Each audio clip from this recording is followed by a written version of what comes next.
The first thing I remember is the sound, sharp, rhythmic, merciless. The heartbeat monitor blinked green against the sterile white of the NICU wall, each tone slicing through the silence like a metronome of fear. My daughter's chest rose and fell beneath a web of tubes, her skin pale as frost. I pressed 2 fingers to the plastic crib and tried to believe she could feel me through it. The nurses whispered outside the glass, voices softened by pity and fluorescent light. Then the smell hit me. Not disinfectant, but the faint chemical sting that had clung to my hands since that morning. It came from home, from the garden, from the soil that had turned black overnight. I closed my eyes and saw it again. The milkweed patch beneath our kitchen window, planted for my sister after the cancer took her. The butterflies had vanished first, then the blossoms. When I dug into the roots, the dirt burned my skin. And behind me, the echo of Patricia Nolan's voice from 2 days before. "Rules are rules, Mr. Ward. You were warned." That was before the baby started coughing. Before the doctor asked what we'd been spraying near the house. Before I realized this wasn't an accident, it was a message. I had spent my career tracing invisible poisons across factory floors and farm fields, but I never imagined the next toxin I'd find would be in my own backyard. Standing there beside the incubator, I promised her, my daughter, my last link to my sister, that I'd trace this one too, down to its molecule, down to whoever thought they could hide behind bylaws and uniforms. If you've ever seen someone abuse their power, hit subscribe, because this story isn't just about rules, it's about survival. By the time we brought her home again, the garden looked like a grave. Patricia's notice still fluttered on the mailbox, red-inked words bleeding from last night's rain. Violation. Unauthorized vegetation. The wind rattled the paper like a threat. Our street was spotless, identical lawns lined up like soldiers, every hedge trimmed to regulation height, every porch light the same model. Willow Creek Estates didn't tolerate non-compliance. That was Patricia's favorite word. She ran the HOA like a kingdom. The rest of us just paid taxes to live in it. I walked the property boundary with my field kit, swabbing leaves, labeling samples. Habit, not hope. Still, when I capped the first vial, I felt something shift. Grief sharpened into focus. Across the cul-de-sac, Marcus Lee watched from his driveway, his tie loosened, his expression unreadable. He gave a stiff nod, the kind that pretends nothing's wrong. I wondered how long he'd been watching me, or whether he'd heard Patricia's threat that afternoon. I didn't blame him for staying silent. In Willow Creek, silence kept roofs over heads. Inside, my wife rocked the baby near the window, humming a lullaby drowned by the buzz of the air purifier. The smell still lingered. She looked at me, waiting for reassurance I couldn't give. That night, I couldn't sleep. I lay awake listening to sprinklers clicking on and off across the neighborhood, a synchronized rhythm like the monitor's beeps. Every drop that hit the soil outside felt like a countdown. Somewhere out there, Patricia was asleep under the same stars, convinced she'd won. But she didn't know me yet. She didn't know that I documented everything, that I could trace compounds back to their distributors, trace signatures through state registries, trace guilt through paperwork until it couldn't hide anymore. In the dark, I drafted the first notes of what would become my report. Case file. Unauthorized chemical application. Location. 23 Willow Creek Lane. Primary subject. Infant exposure, probable contaminant. I stopped before the last line. Suspect. I couldn't write her name yet. Naming it made it real, and I wasn't ready for that. Morning would come, and with it another notice, another threat. But also something else, a test result, a trace element, a lead. I just didn't know it yet. The monitor's sound from the hospital still echoed in my head. Beat. Pause. Beat. Each one whispered the same question. How far would I go to protect her? I looked out the window toward the dark silhouette of the garden, its edges glowing faintly under the street lamp. For a moment, I imagined my sister's voice in the wind. Grow it back. I would. But first, I had to burn the lies down to the roots. Where are you watching from? By morning, the garden looked almost ordinary again. Dew softened the edges of the wilted leaves, disguising the death beneath a shimmer of light. From a distance, Willow Creek always managed to look perfect, like grief had been power washed away. But perfection, I was learning, had a smell. It stung like bleach and pesticide. Patricia Nolan's SUV rolled past my driveway at exactly 7:03 a.m., as if the sun waited for her approval before rising. She slowed, lowered her tinted window, and gave a smile too symmetrical to be human. "Glad to see you cleaning up, Mr. Ward." Then she drove off, taillights flashing red against the curb. My hands tightened around the sample case I was holding. I spent the rest of the morning documenting the neighborhood. Photographs, timestamps, minor details that looked meaningless now, but might not later. Every lawn, every curb, the direction of sprinkler heads, the residue left on fences. To anyone else, it was routine. To me, it was data. At 10, I followed Patricia's summons to the clubhouse. The building sat at the end of Willow Creek Lane, an immaculate brick structure with white columns and a manicured flagpole. Inside, the air conditioning hit like ice. A dozen framed certificates lined the walls. Community Excellence 2019, Neighborhood Safety Award. None mentioned compassion. Patricia stood behind the central table, papers arranged like weapons. Beside her sat Marcus Lee, the treasurer, his posture tight, eyes lowered. Around them, 3 board members nodded in unison, like synchronized metronomes of obedience. "Mr. Ward," Patricia began, "we've received multiple complaints regarding hazardous growth on your property." Her tone carried the politeness of someone who already decided you were guilty. As stated in Section 8, subparagraph C of the Willow Creek Covenant, all plantings must conform to approved landscape aesthetics. I wanted to laugh at the phrase landscape aesthetics, but the thought of my daughter's hospital bracelet stopped me. I met her eyes instead. Those plants were milkweed. They attract monarch butterflies, native species. Patricia tilted her head, pretending to consider it. Native doesn't mean desirable. Marcus shifted in his seat. His hand moved toward the stack of violation forms, then stopped mid-reach. For half a second, our eyes met. There was something behind his silence. Not agreement, not defiance, just fear. "Effective immediately," Patricia continued. "You'll receive a fine of $200 for non-compliance. Removal is required within 72 hours. Her gavel clicked softly against the table, ceremonial and cruel. I signed nothing. I simply collected the paper she offered, slipped it into my folder, and walked out. Outside, sunlight burned across the asphalt. I paused beside the clubhouse flagpole, its metal base ringed with pesticide pellets. They glistened like salt. Back home, I compared those granules to the residue from my yard under a microscope. Identical refractive pattern, same supplier batch. Someone was treating the entire neighborhood, but only my property had burned leaves. That wasn't maintenance. It was targeting. By noon, the cul-de-sac buzzed with gossip. Patricia made her rounds door to door, clutching a clipboard, smiling for her audience. From my porch, I overheard fragments. "We can't have him letting weeds spread. It's for the community's value." The same lines she'd rehearsed at every meeting, delivered like scripture. I photographed the curb where her landscapers parked. Tire tracks cut into the grass, fresh, wet, heavy. I could already hear her voice if I questioned it. Routine inspection, nothing more. But the pattern in the tracks told another story. 2 passes, opposite directions, deliberate overspray. A professional mistake. The smell lingered again that evening. My wife noticed it first while closing the window. "It's stronger tonight," she whispered. I didn't answer. Instead, I checked the air vent filters, scraped a thin layer of dust into a sample jar, and labeled it A2, interior contamination possible.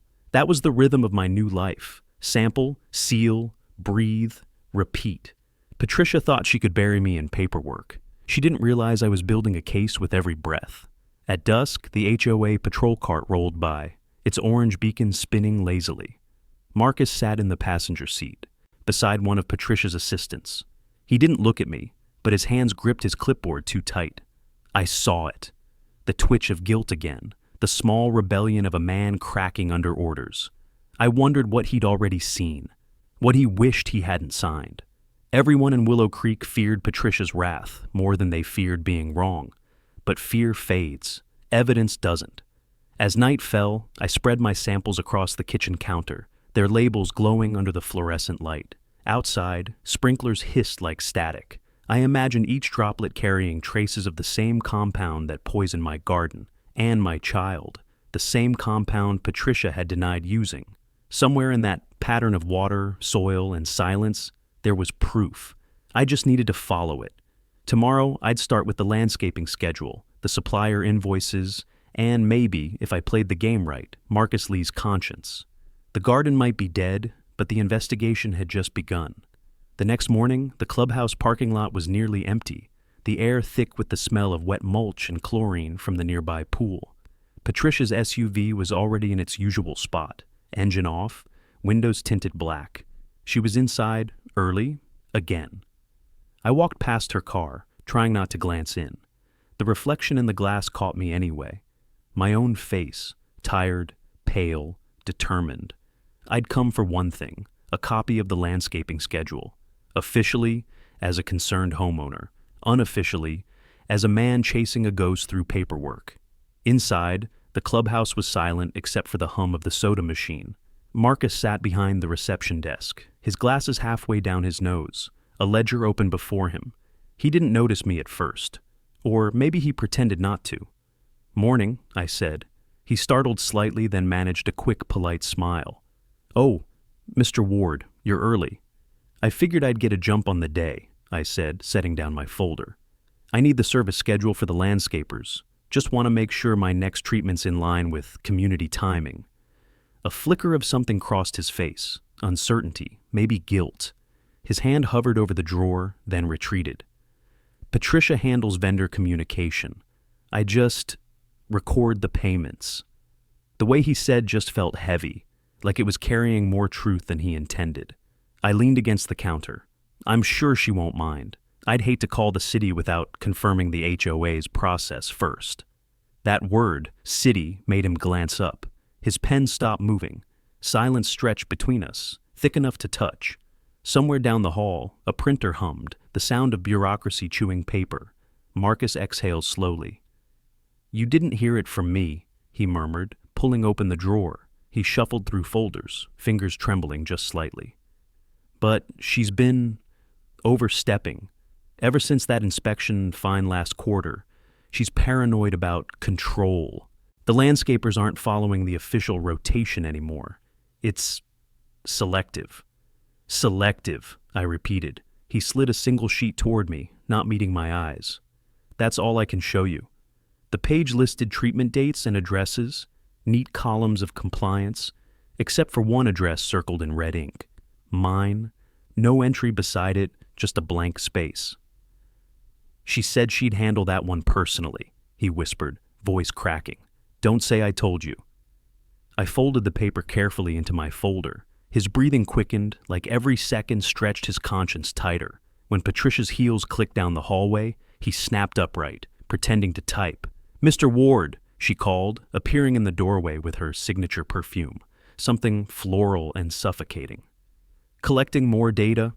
Just staying compliant," I said, smiling. Her eyes narrowed. "Good. We like neighbors who respect boundaries." She disappeared into her office. Marcus's shoulders slumped, relief and regret mixing on his face. He didn't look up again. Back home, I studied the document under lamplight. The missing entry wasn't just an oversight, it was erasure. A deliberate gap where a record should have been. If she'd done this once, she'd done it before. The next logical step was to find her vendor logs, the company invoices she signed. But those were kept in the HOA storage room behind the clubhouse, accessible only to board members. At dusk, I drove back, parking 2 streets away. The clubhouse lights were still on, but the door to the storage corridor was propped open. Marcus stood there, locking up. He spotted me before I could speak. For a moment, I thought he'd call security. Instead, he sighed and shook his head. "You're going to get yourself in trouble," he said softly. "I'm already there," I replied.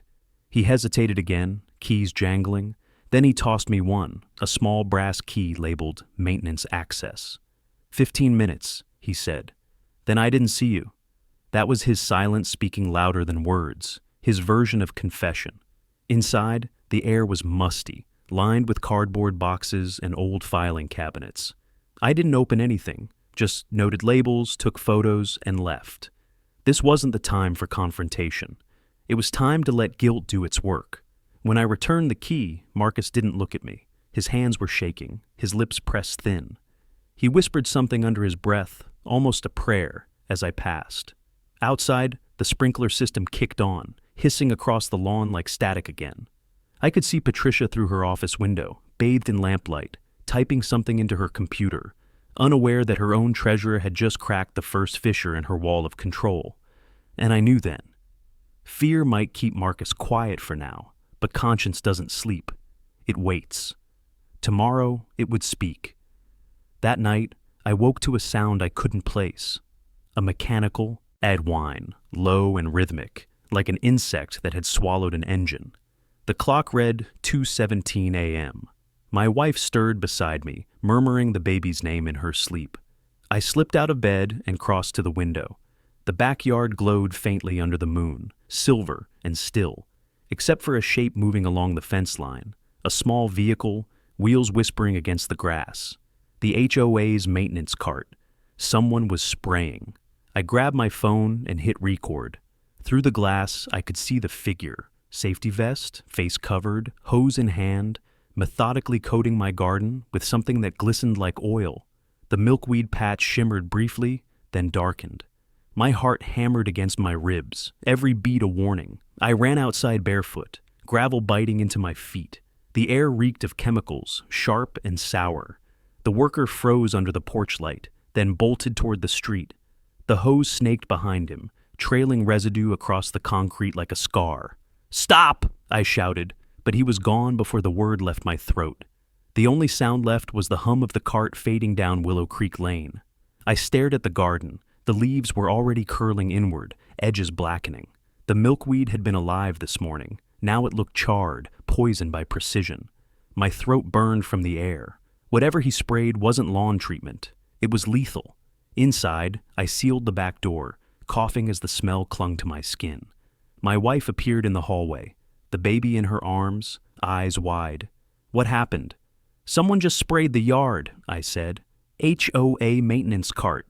She pressed a sleeve over her mouth. "It smells inside." I turned on every fan, opened every window, then carried the baby to the far room. My mind ran on autopilot. Ventilate, isolate, test. I pulled on gloves, grabbed my field kit from the cabinet, and returned to the scene. The soil glistened where droplets had fallen, tiny mirrors reflecting the porch light.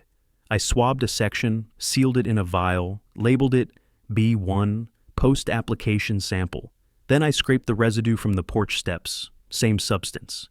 By 3 a.m., I'd collected enough for a preliminary test. I worked at the kitchen counter, the hum of the refrigerator filling the silence. My wife watched from the doorway, holding the baby tight. "You think Patricia sent them?" she whispered. I didn't answer. I didn't have to. The HOA landscapers didn't work at night. They didn't wear masks or drive without logos. Someone had called them in for a specific job, a private correction to a public rule. The reagent turned green as I mixed it with the soil extract. My stomach dropped. Chlorpyrifos, restricted use pesticide, banned for residential application 5 years ago. The baby coughed once, sharp and high-pitched, and everything inside me snapped. I documented each result, time-stamped every video clip, archived it on 2 drives. Every motion was deliberate, mechanical, practiced. The habits of a scientist, not a father. But grief has a way of disguising itself as precision. When dawn came, the garden looked like an autopsy. Dead butterflies dotted the mulch, wings folded tight. Dew pooled around them like tears. I filmed everything, narrating quietly, hands shaking. At 8 sharp, Patricia's SUV rolled by again. She didn't stop this time, just slowed enough to glance at the damage. Her sunglasses hid her eyes, but the smirk was unmistakable. She lifted a coffee cup in mock salute and kept driving. That single gesture confirmed everything I already knew. By noon, I had my first full report draft. Soil pH readings, photos, timestamps, material composition. It wasn't enough to prove motive, but it was enough to prove harm. My plan was forming, even if I hadn't said it aloud yet. Patricia thought she owned the rules. I was about to show her what real regulations looked like. The baby slept restlessly that afternoon. My wife sat by her crib, whispering prayers into the hum of the air purifier. I watched from the doorway, guilt heavy as lead. I was the one who'd planted that garden, the one who'd refused to remove it. But as I looked at the blackened soil outside, I realized something. This wasn't just about the garden anymore. It was about control, hers, and now mine. Patricia had turned our home into a battleground. I was done playing defense. When night fell again, I set up a camera by the window, lens trained on the yard. The red recording light blinked like a heartbeat, steady, patient. This time, if they came back, I'd have more than samples. I'd have proof. By morning, the camera had captured nothing. No movement, no cart, just shadows shifting as the sun rose. Still, I couldn't shake the metallic taste in the air, or the way the baby's breathing rasped against the quiet. That sound followed me all the way to my lab. My workspace sat 15 miles outside Willow Creek, a converted warehouse that smelled of metal and coffee.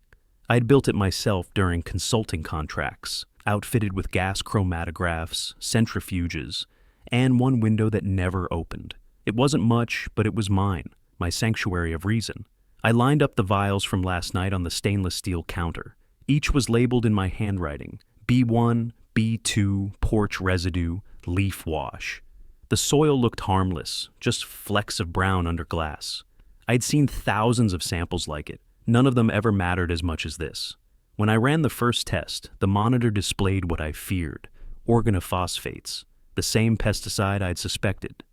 Chlorpyrifos, banned for residential use, still used illegally by some contractors too lazy or arrogant to follow regulation. I logged the result, marking concentrations high enough to cause acute symptoms in small mammals or infants. My daughter's lab results from the hospital came to mind: mild respiratory distress, skin irritation. The dots connected themselves, forming a pattern of cruelty masked as community upkeep.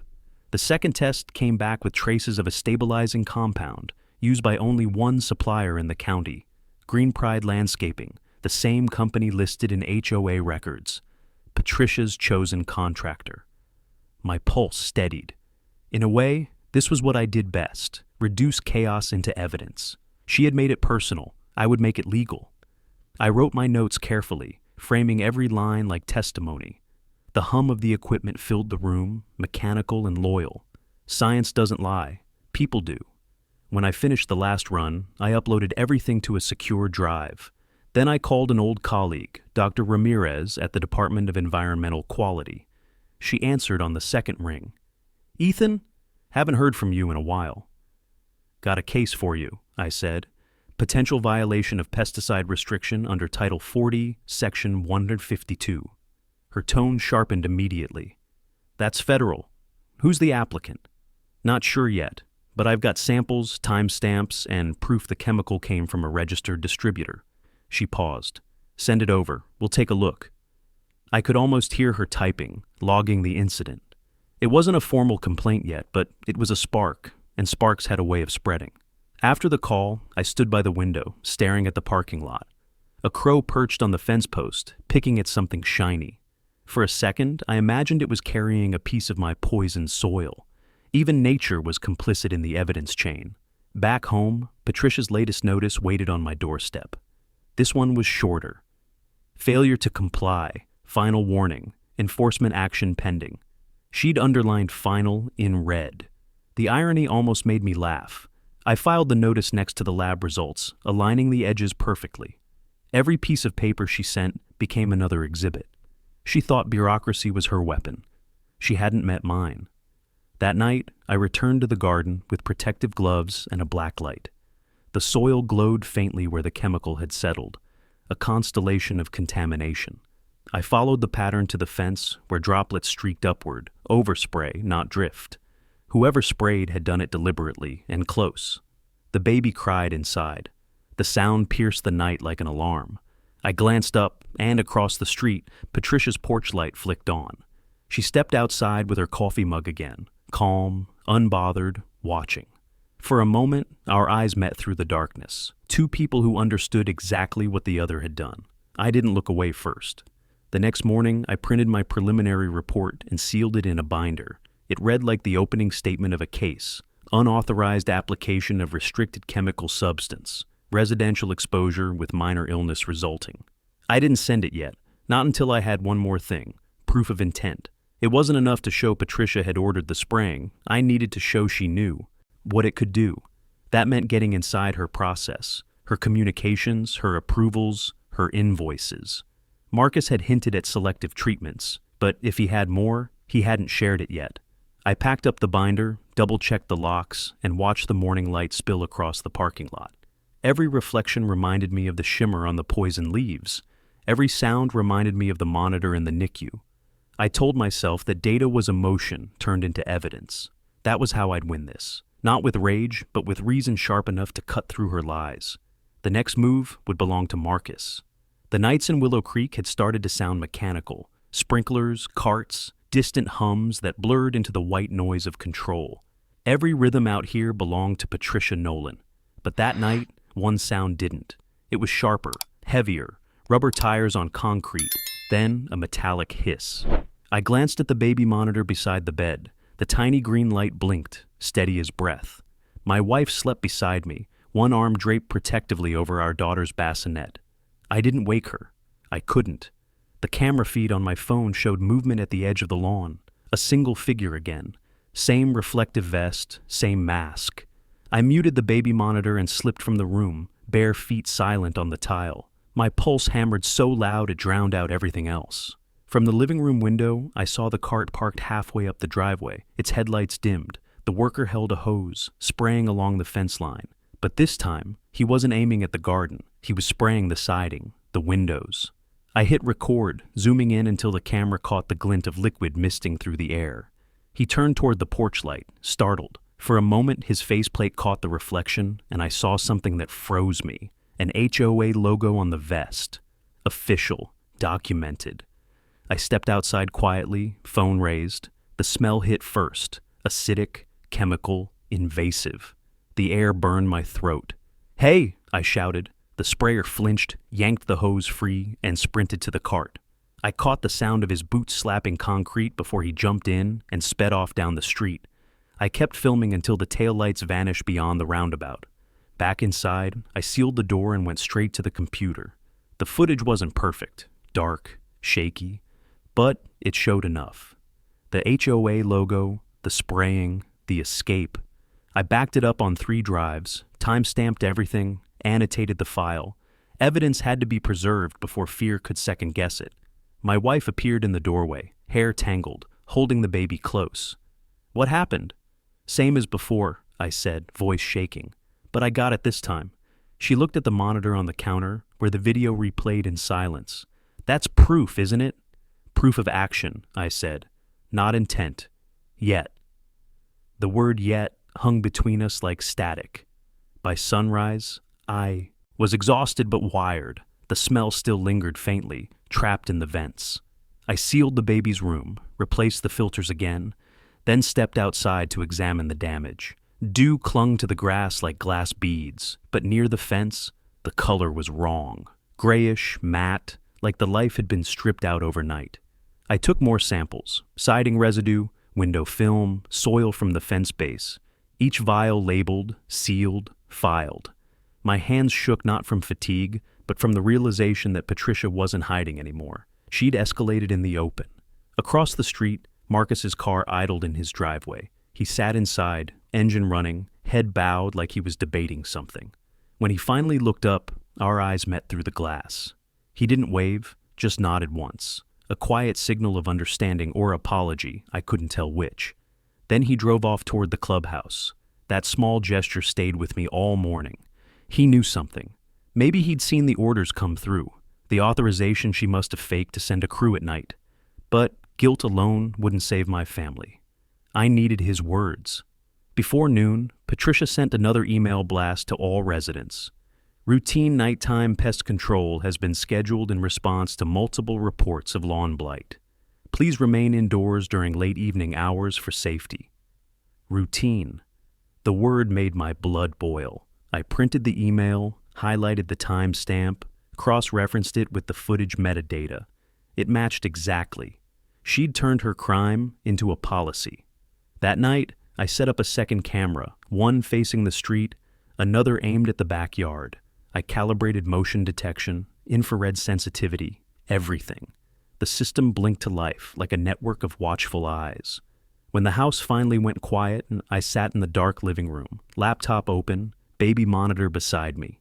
My reflection in the glass looked more like an investigator than a father now, but both roles demanded vigilance.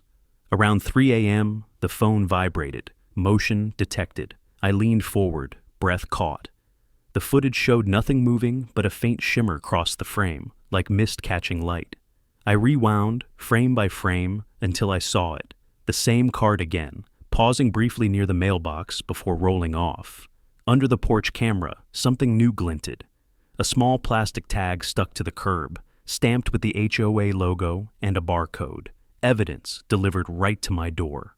I smiled for the first time in days, though it wasn't a happy smile. Patricia had just signed her own confession. The tag sat on my kitchen counter like a taunt. White plastic, stamped with the Willow Creek HOA logo and a 6-digit barcode. I scanned it with my phone. The database pinged back. Asset, pesticide dispersal unit, Nanutter A437. Assigned to Marcus Lee. Marcus. I sat there for a long time, staring at his name. My first instinct was anger, sharp and disbelieving. But as I replayed every moment, his trembling hands, his half-finished sentences, it shifted into something heavier, guilt disguised as obedience. Patricia had set him up as the buffer between her orders and her crimes.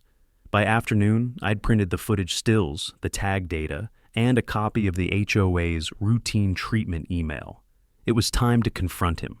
I found him after sunset in the most ordinary place possible, the grocery store parking lot on Elm. His sedan was parked beneath a flickering light, engine off, driver's window cracked. I pulled up beside him, leaving a careful space between our cars. He didn't look surprised, just tired. "I figured you'd come," he said quietly as I approached. His hands were clasped around the steering wheel like it was keeping him anchored. "Your name's on it," I said, setting the tag on his dashboard. "Equipment log. A137. That's the sprayer they used." He stared at it for a long moment. Then he exhaled, shoulders sagging. "She told me it was for weed control, said a few of the newer plants could cause allergic reactions for the kids in the neighborhood. She had paperwork. I didn't question it." "But you knew," I said. "You knew she wasn't following protocol."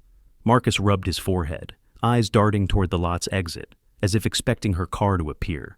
"I thought it was one time, just a fix. Then she told me to delete the vendor logs, said she'd handle the reporting internally. You think I don't see what that means now?" His voice cracked on the last word. The sound of it, raw, ashamed, cut through the anger I'd brought here.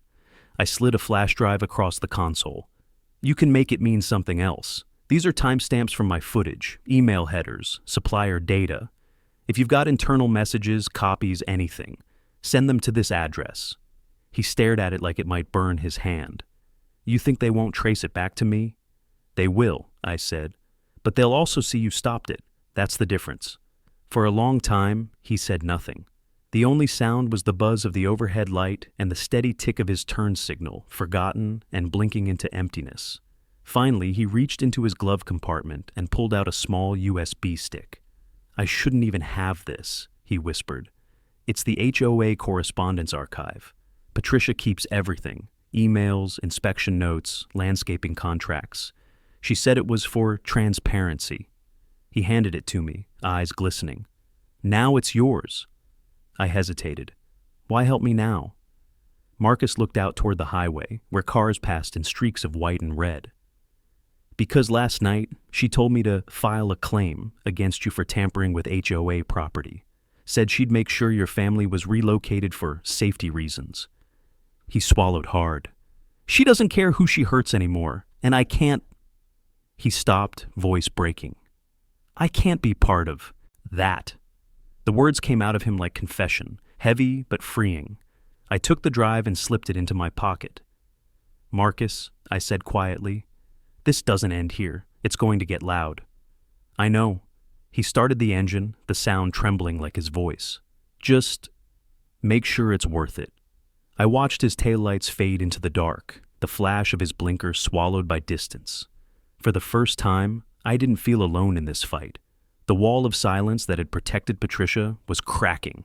At home, I locked the door and plugged the drive into my laptop. The folders opened like confessionals, labeled, time-stamped, meticulous. Patricia's digital fingerprints were everywhere. One folder was named Ward Case. Inside were photos of my garden, my property, even screenshots of HOA emails where she'd written, "Proceed with manual treatment if compliance is delayed, must set precedent." Manual treatment. My stomach turned. She'd weaponized procedure. I saved everything to an encrypted archive and copied it onto a second drive for backup. My hands shook, but not from fear this time, from clarity. Tomorrow, I'd start assembling the full report. The DEQ would get every file, every timestamp, every line of evidence that connected her to the poison in my soil. And Marcus Lee, coward-turned-witness, had just given me the key to bring her down. I cleared the dining table that night like I was preparing for surgery. The plates, candles, everything came off until only the wood remained. A clean surface for what I was about to do. The USB drive sat at the center like a scalpel waiting to cut. My wife stood in the doorway, the baby asleep against her shoulder. "You haven't eaten," she said. "I will," I murmured, "when I'm finished." The truth was, food didn't matter anymore. Sleep didn't either. What mattered were the files. Patricia's empire of emails and invoices, all dated, archived, signed in her name. I plugged in the drive. The computer fan whirred, casting a low hum across the room. Folders filled the screen like a digital confession booth. Inspections, violations, maintenance logs. Each one layered with the same arrogance I'd seen in her smirk. She documented everything because she believed she was untouchable. I started sorting. Date by date, line by line. Every fine she'd issued. Every complaint she'd resolved. Her language was clinical, detached.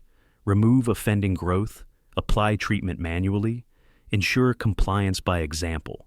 The words looked harmless until you realized they were written about human beings. At midnight, I found the message that anchored it all. An internal memo to the board labeled Subject Ward Property Corrective Action. It included an attached photo of my backyard, time-stamped the night before the first poisoning. Patricia's note beneath it read, "Begin immediate treatment. Must ensure follow-through. HOA. Authority supersedes owner protest." There it was. The motive, the order, the arrogance of ownership disguised as governance. I printed it, initialed it, and set it at the top of the growing stack. One by one, I added supporting evidence, soil analyses, video stills, Marcus's login metadata. By 2 a.m., the table looked less like a home and more like a war room. Each sheet of paper was a heartbeat in the story she tried to bury. I filled out the DEQ incident form next. It asked for type of contaminant, concentration, exposure duration, affected parties.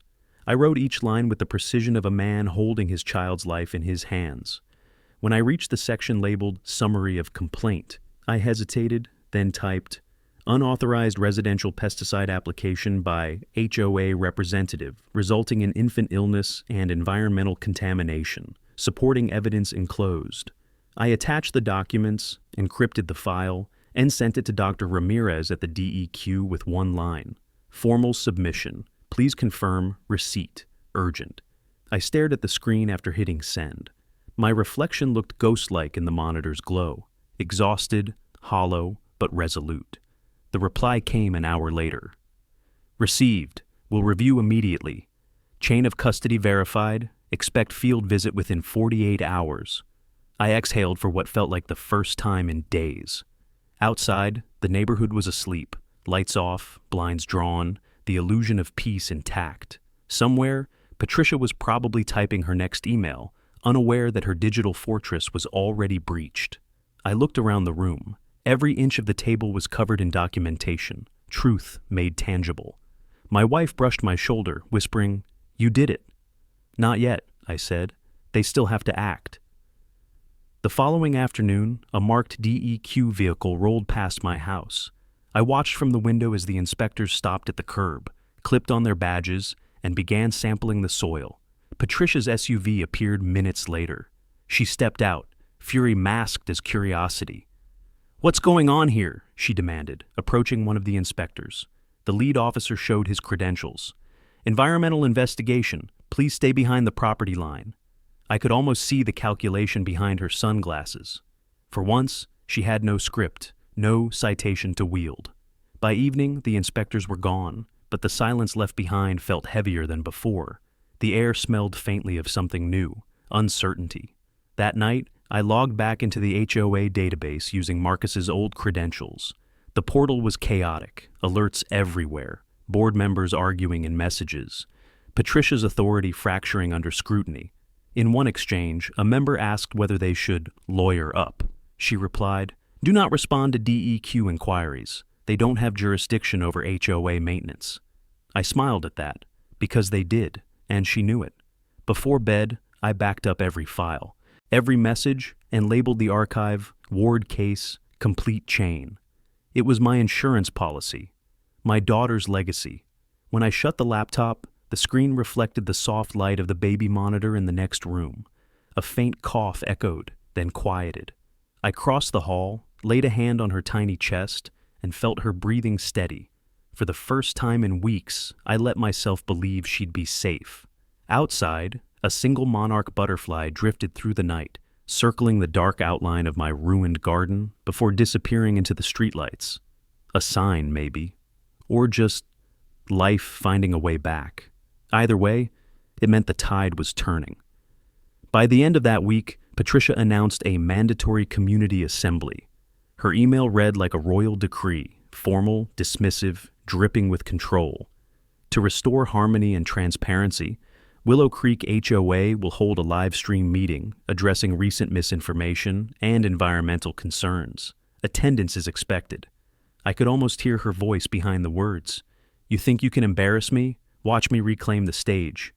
The clubhouse buzzed the Friday evening, its air conditioning fighting the heat of too many bodies. Residents filled every seat, faces tight with curiosity and fear. At the back, 2 DEQ inspectors stood quietly against the wall, clipboards in hand. Patricia hadn't invited them. They'd come anyway. I took a seat near the center aisle, my binder balanced on my lap. The projector hummed overhead, a blank white screen waiting to become her weapon or mine.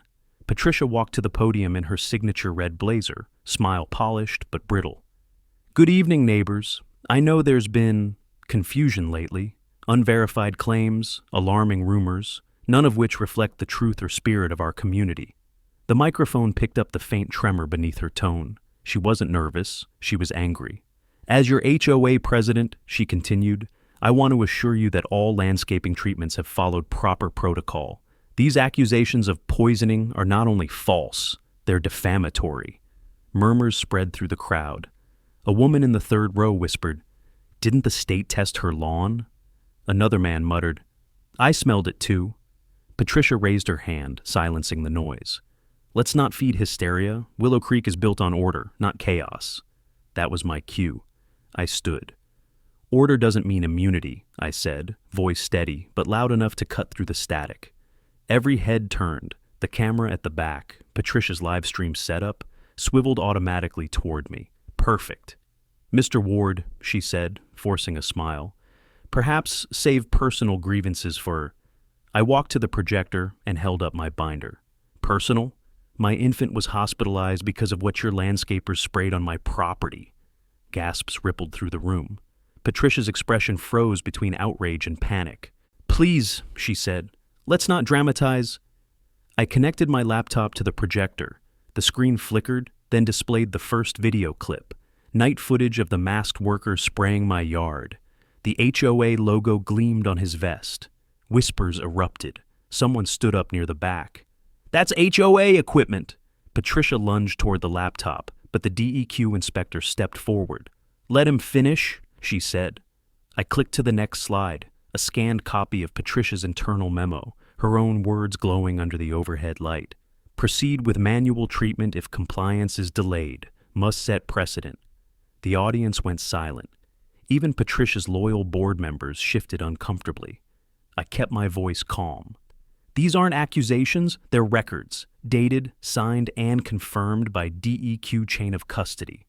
Patricia laughed, a sharp, brittle sound. "You think some paperwork proves intent? You people don't understand how associations work." But her hands trembled as she spoke, and the camera caught it. Thousands watching online would see the same thing I did. A woman unraveling under the weight of her own arrogance. One resident raised his phone. Then explain why my dog got sick after your routine treatment. Another voice joined in. Why did you fine the Carters for asking questions? The room turned. The control she'd wielded for years cracked like old paint. Patricia slammed the gavel, but it sounded small against the rising noise. This meeting is adjourned, she snapped. These claims are slanderous. The DEQ inspector stepped forward again. Not slander, Ms. Nolan. Evidence. Our preliminary findings confirm restricted pesticide use on multiple properties, including Mr. Ward's. The live stream chat exploded on the screen beside her, comments flying faster than she could respond. She poisoned a baby? Arrest her. What kind of HOA is that? Patricia's face flushed crimson. She reached for the power switch, but one of the board members, Marcus, stood and blocked her hand. His voice was calm, almost gentle. The community deserves to know. It was the first time I'd ever seen her speechless. The livestream camera caught everything. The moment her composure fractured, the tremor in her jaw, the way she turned on Marcus like betrayal had a scent. You, she hissed. He didn't move. Me, he said simply. The inspector raised her badge. Patricia Nolan, you'll need to remain available for questioning. Our office will be in contact. The meeting dissolved into chaos, residents shouting, cameras flashing, the perfect storm of truth and spectacle. I stood there, binder in hand, watching her crumble under the same scrutiny she'd inflicted on everyone else. For the first time, Willow Creek sounded alive, not from sprinklers or machinery, but from people finally speaking. When I stepped outside, the air smelled clean for once. No chemicals, no fear, just rain starting to fall, washing the dust from the curbs. Tomorrow, I thought, it wouldn't just be my story anymore. It would be ours. By dawn, the whole neighborhood knew. The live stream had gone viral overnight. Hundreds of comments, local news reposts, even a tag from an environmental watchdog account. HOA president under investigation for illegal pesticide use. I watched it all unfold from the porch, coffee cooling in my hands. The street was unusually quiet, the kind of silence that follows a storm when no one wants to be the first to step outside. At 7:06 a.m., the black SUV rolled in, emblazoned with the DEQ insignia, followed by two marked police cruisers. They parked in front of Patricia's Colonial, its immaculate hedges still glistening from last night's rain.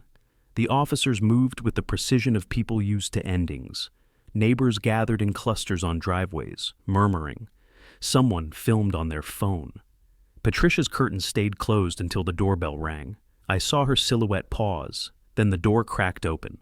She appeared moments later, robe, slippers, expression half defiant, half stunned.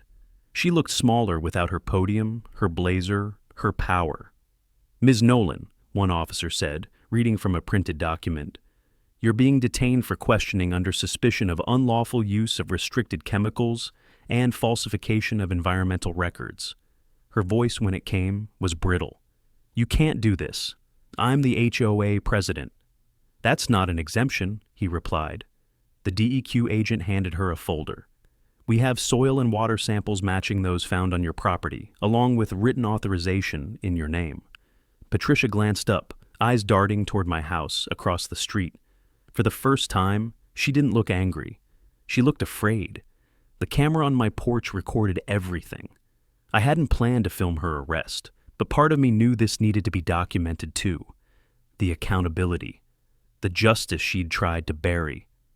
Marcus stood near the corner, hands jammed into his pockets. He hadn't said a word since the meeting. When our eyes met, he gave a small nod. Relief, maybe gratitude, or both. The officers led Patricia down her driveway. She tried to hold her chin high, but her voice cracked when she spoke. You don't understand. I was protecting property values. A few neighbors gasped. One woman muttered, She poisoned a baby for property values? The irony hit me like a wave. She'd spent years enforcing perfection, and now the image of her handcuffed in front of her pristine lawn would be the new face of Willow Creek.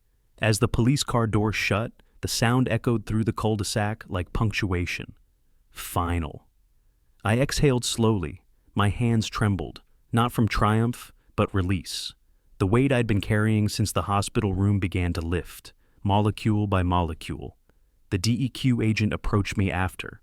"Mr. Ward, we'll be filing formal charges pending lab verification, but based on preliminary analysis, your findings were correct." I nodded, words caught in my throat. "Thank you," was all I managed. She smiled faintly. "Not many civilians build a better case than we do." When they left, the crowd dispersed in uneasy silence. The neighborhood felt different, like the mask had finally slipped. The fences, the lawns, the tidy perfection, all of it seemed smaller now, human again. I walked back inside and set the coffee down. My wife stood by the window, holding our daughter. "It's over?" she asked. "For her," I said. "For us, it's just beginning." She tilted her head. "You mean rebuilding?" "Yeah," I said softly. "Rebuilding." We spent the rest of the morning clearing out the air filters again. The smell of chemicals had faded, replaced by the faint sweetness of earth after rain. When I opened the window, a gust carried the scent of soil, clean this time, safe. From the kitchen I could see the garden's remains, black soil, brittle stalks, a single stubborn sprout of green pushing through. Life doesn't ask permission to return. It just does. The doorbell rang. Marcus stood there, shoulders hunched but lighter somehow. "They asked me to give a statement," he said quietly. "I told them everything." "You did the right thing." He nodded. "Maybe too late, but yeah." We stood there for a moment in silence. Two men who'd spent too long pretending not to notice the rot beneath the roses. Then he added, "You saved more than your kid, you know. You saved all of us." I looked past him, down the street lined with identical mailboxes, and saw what he meant. Justice doesn't fix everything, but it changes the air. As he walked away, the morning sun broke through the clouds, catching the wet pavement in gold. The same street that had once smelled of pesticide now shimmered clean. Patricia Nolan's house stood in perfect order, but for the first time, it looked empty, like power had finally moved on. The next morning, Willow Creek didn't look like the same neighborhood. For years, it had been a gallery of symmetry, lawns cut to code, flags folded at perfect angles, neighbors greeting each other through gritted teeth. Now, people stood in clusters on the green, talking freely for the first time. The silence Patricia had ruled with was broken. Someone had printed screenshots from the live stream and pinned them to the bulletin board by the clubhouse. HOA president arrested live. Beneath it, residents scribbled comments in marker. Thank yous, apologies, relief. I walked there just after sunrise, baby monitor clipped to my belt, binder under my arm. The air was light, almost new. Marcus was already waiting near the flagpole, the same place where we'd once passed like strangers. He looked different, sleeves rolled, tie gone, eyes clear. "She's out on bail," he said, "but the boards suspended her pending investigation. We're calling an emergency election next week." I nodded. "Good." He handed me a folded sheet of paper. "The others want you to present the DEQ findings at the community meeting. They trust you more than anyone right now." I hesitated. "I'm not interested in running anything." "You already did," he said with a half smile. "You ran the truth." He wasn't wrong. Later that day, a local news van pulled into the cul-de-sac. The reporter, a young woman with too much energy for the heat, asked for a comment. My first instinct was to refuse, to protect my family's privacy. But then I remembered Patricia's words echoing from that podium. "These accusations are defamatory. Lies thrive in silence." I agreed to talk. We stood by the garden, what was left of it. The camera lens reflected the blackened soil, the single green shoot pushing through. The reporter adjusted her mic. "Mr. Ward, can you tell us what led to this?" I kept my voice steady. This wasn't about plants, it was about power. What happens when rules become weapons? She nodded, leaning in. "And now?"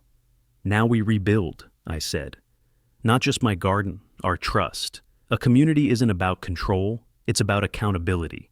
Behind her, a few neighbors watched quietly. Some nodded, others looked ashamed. It didn't matter which, they were awake now. That night, the story aired on the evening news.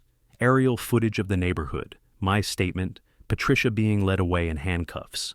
The anchor called it a cautionary tale of overreach and redemption. My inbox flooded, messages from strangers across the state, other HOA residents sharing their own stories. Some had fought similar battles, others just wanted to say thank you. But the part that struck me most came from one of Patricia's former board members. We were afraid of her. She convinced us fear was order. Thank you for proving her wrong. The next week, the emergency meeting filled the clubhouse again. This time, no live stream, no podium, just folding chairs in a circle. People spoke openly. They voted to dissolve the existing HOA leadership and rebuild under new bylaws emphasizing transparency. Marcus volunteered to oversee finances without fines attached, as he joked. Laughter broke out, a sound Willow Creek hadn't heard in years. When they asked if I'd considered joining the environmental committee, I said yes. Not out of duty, but out of hope. After the meeting, I walked back home under the soft glow of porch lights. Every house looked less like a fortress and more like a home again. Someone had hung paper butterflies in their window, orange and gold, hand-cut. I smiled. Word travels fast. At the edge of my property, I stopped to look at the garden. I'd cleared the contaminated soil, reseeded, and replanted milkweed from fresh stock. The new shoots trembled under the evening breeze. For the first time since this began, the air smelled right.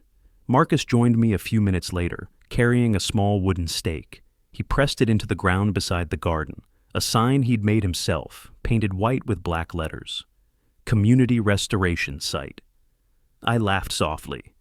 That's a little dramatic, don't you think? He shrugged. So was all this.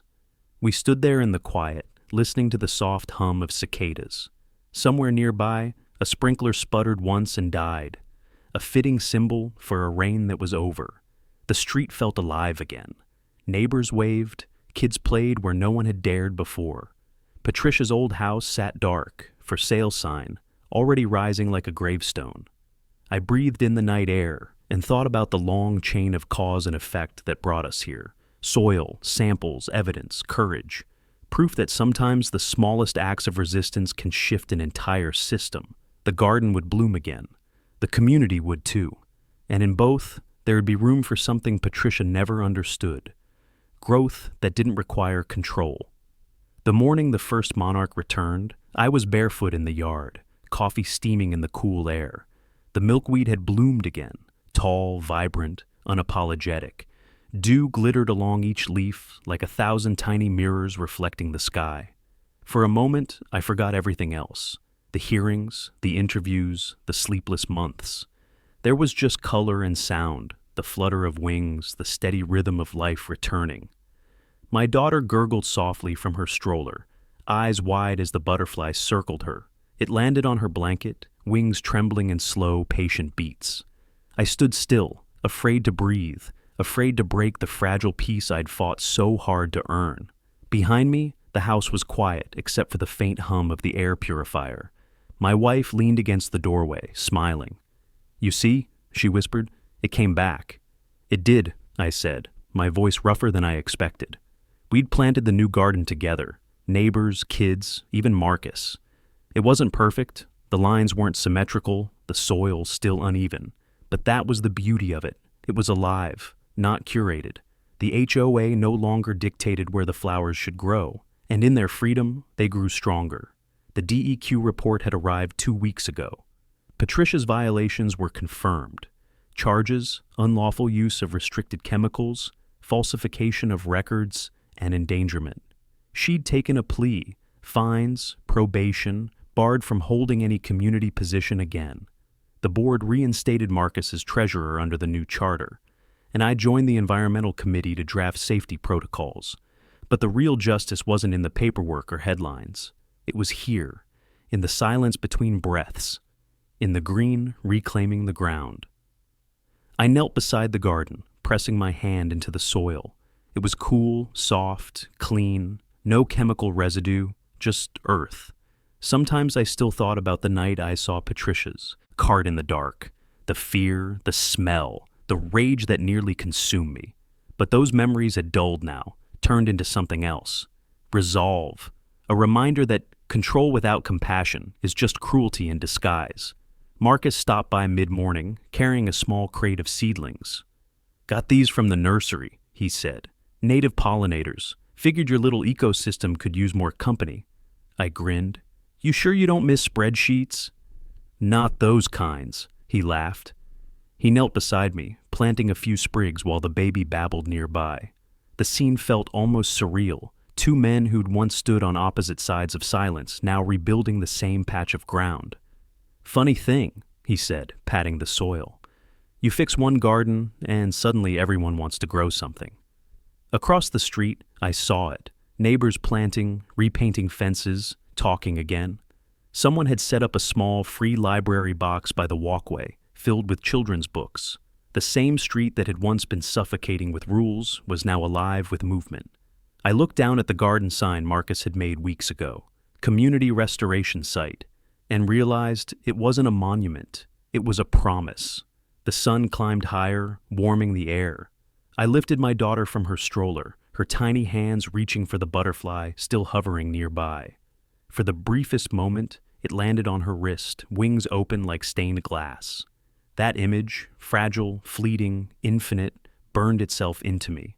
It was everything I'd fought for: safety, truth, renewal. Later that afternoon, a letter arrived from the DEQ. Inside was a brief note from Dr. Ramirez. Case closed. Thank you for your diligence and integrity. Your work has prompted a statewide review of HOA environmental compliance. Real change begins with one act of courage. I read it twice, then folded it neatly and placed it in the binder labeled Ward Case, Complete Chain. But this time, I closed the binder for good. That night, we sat on the porch watching fireflies blink across the lawn. The baby slept easily now, her breathing even, her skin warm with health. The air smelled of milkweed and rain, not chemicals. I thought about everything Patricia had built and how quickly it had turned to dust when truth touched it. Some things collapse, others bloom. I looked at the camera lens above the porch door, the one that had captured it all, and finally turned it off. We didn't need it anymore. I spoke softly, more to myself than anyone. We fought for our baby, and we won. Subscribe if you'd do the same for yours. The wind stirred, carrying the scent of flowers and soil through the night. And just before the stars came out, another butterfly crossed the fence, free, unafraid, coming home.